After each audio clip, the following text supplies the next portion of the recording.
অন্তর্বর্তীকালীন সরকারের প্রধান উপদেষ্টা হিসেবে দায়িত্ব নিতে সম্মত হয়েছেন নোবেল বিজয়ী ডক্টর মোহাম্মদ ইউনূস। একটি নির্ভরযোগ্য সূত্রের বরাত দিয়ে এই প্রতিবেদন প্রকাশ করেছে দ্য ডেইলি স্টার। প্রতিবেদনে বলা হয়, সূত্র জানায় ডক্টর ইউনূস বলেছেন, শিক্ষার্থীদের পক্ষ থেকে আমার সাথে যোগাযোগ করা হলে আমি প্রথমে রাজি হতে চাইনি। আমি তাদের বলেছি আমার বহু কাজ আছে যেগুলো আমাকে শেষ করতে হবে, কিন্তু শিক্ষার্থীরা আমাকে বারবার অনুরোধ করে বলেন, আমরা এরকম একটি রক্তক্ষয়ী আন্দোলন করে সফল হয়েছে। এই আন্দোলনে বহু মানুষ প্রাণ হারিয়েছেন, বহু শিক্ষার্থী সাধারণ মানুষকে হত্যা করা হয়েছে। এখন বাংলাদেশের সামনে সুযোগ এসেছে একটা সুষ্ঠু ব্যবস্থাপনায় দেশ পরিচালনার।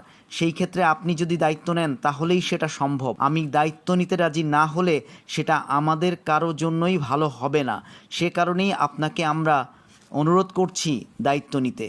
ডক্টর ইউনূস জানান, শিক্ষার্থীরা যখন এই কথা বলেন তখন আমি নিজেও বিবেচনা করে দেখলাম, এই শিক্ষার্থীরা এত আন্দোলন করেছে, তাদের এজন্য এত মূল্য দিতে হয়েছে।